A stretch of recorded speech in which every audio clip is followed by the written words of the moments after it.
tried to do. I've tried to listen. I've tried to understand the points of view and to hear the truth in everyone's point of view. I don't think anyone has a corner on the truth. In my committee, I really try and, I'm a consensus builder. I really try to help different groups work to find common ground. Everybody can't win all the time, but they should at least understand why they didn't win at this time. They should feel satisfied. I think one of my prime jobs as an elected official is to help people make the system work for them, and to help them understand how it works, and to help them understand how they can manipulate their way through that. And I try and do that with anyone that contacts me. I think, that's it.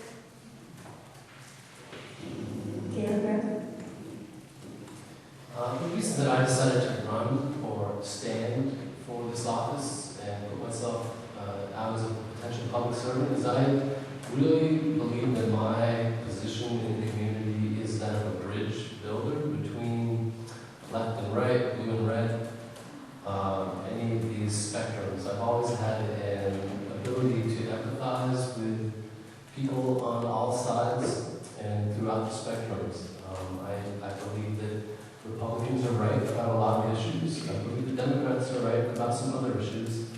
But I believe that they're also both wrong about a lot of issues. And I think the job at hand here is to really find the common ground that Vermont needs to prioritize and work together. And I think that generally Vermont is pretty good at that. The divisive politics that you see on the national scale doesn't really play out in Vermont the same way. I think that's a real asset. I think we need to take that to the next level and really think about what is going to take Vermont down a path to economic prosperity, environmental sustainability, and social justice, and realize that fiscal responsibility and social responsibility actually go together and are not things that we should divide along party lines. But in terms of how I would operate as a senator, I would make my website a funnel of information in which every week I would put up issues and I would ask for feedback from the community.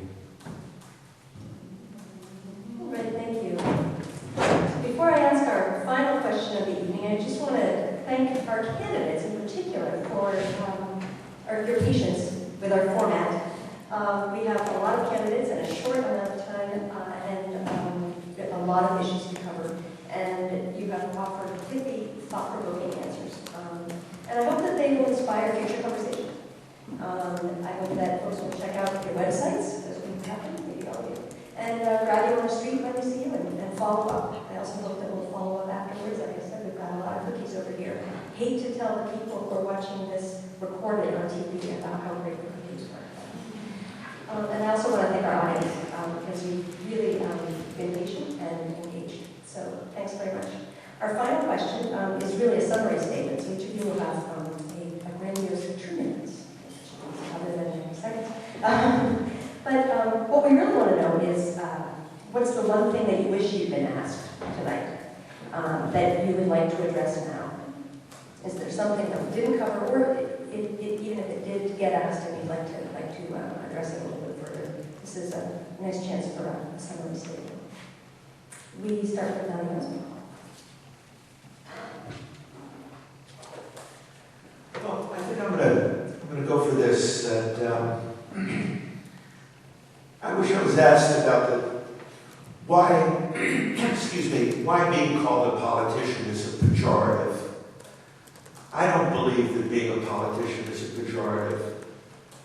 I like to think that politicians are people who connect the people to their government, and that the connection is there. And when we start talking about them in Montpelier, and us in Barry, or us in Montpelier, or us in Barry, or us in Montpelier, or us in Plainfield, then we are making a separation between us and our government.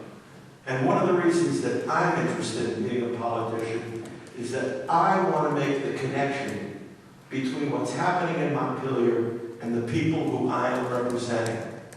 And I think sometimes that divide gets too wide. So if I'm elected, I'm going to work hard at being in contact with people and making sure that people feel that the government that is in Montpelier is not them, but an extension of us. Thank you. Bill Doyle. I would have expected a question on healthcare, and so one of the major bills next session has to do with healthcare, whether we have a single payer or whether we have a state run with an option to a single payer, or if that doesn't work, then there'll be a consultant's plan. At any rate, there'll be many hours of committee discussion, and at some point next year, the legislature will make a determination. But I just want to say that we mentioned self-reliance earlier this evening, and I think that we're moving in the direction of more self-reliance. I think that we're moving more careful about our wellness programs. I think we've identified obesity as a major issue. Many more people walk than ever before by bicycles. So the nation, I think, is more conscious of the need for health care than any time in its history. And I would say that one of the most important things that I've seen in this area is the Plainfield Health Center, which has been replicated in many other towns in the state of Vermont. And credit to that should go to Senator Sanders. No one's turned away from a health center. So I would say that in general we're making strides, and I think in the future we'll make further strides. Thank you. Anthony, what do you wish you could add? I think that one of the, I don't want to say frustration in a negative way, but with forums is that you don't necessarily get enough time to be asked specifically what you would do about something, where you're asked that because you only have 60 seconds, so by the time you get to the specifics, it's too late. So I always wish, when I listen to people talk about why they want to be elected or what they're going to do, I really listen hard to hear whether they're being specific or not. And if I had time or had the opportunity to be more specific, I would have mentioned a couple of things. One is when we talked before about Barry, we talked about jobs. I've offered a specific proposal to develop what I would call a new industry, the resource recovery industry, that would be centered in Barry, that would be based on the recycling and reuse and resale of things that are considered waste now, electronics, building materials, organic matter, and others. And a recent survey of businesses showed that there's a great opportunity to do that and to create literally hundreds of jobs in central Vermont. And I think that while also reducing the costs affiliated with landfilling and protecting the environment as well. And Barry is a great place to do that because we have a good workforce and a lot of available warehouse and industrial space, warehouse and storage space. So I'd like us to be able to talk more about specifics, quite honestly. I've also been involved in an effort to bring a new grocery store into downtown Barry, and that's a specific that I'd like people to have the opportunity to talk more about. The only other thing I would say is that specifically I've been supported by groups in Vermont, like the Vermont State Employees Association, the Vermont NEA, the Vermont Teachers, the Vermont Social Workers, the Vermont Allied League of Conservation Voters, and others, and also by our Senator Bernie Sanders. And what I say to people often is that a lot of people in Washington County, let's face it, they know who I am. And I think people know where I stand when it comes to a lot of issues. And having worked with Bernie Sanders for a number of years, worked very closely with him, what I tell people is that when you elect me, you're not only going to know who I am and where I stand, you're going to know that, like my former boss, Bernie Sanders, when it comes to the tough issues, I'm going to stand with you on those tough issues. Thank you. David? I wish I had been asked what life experiences will I bring to Montpelier.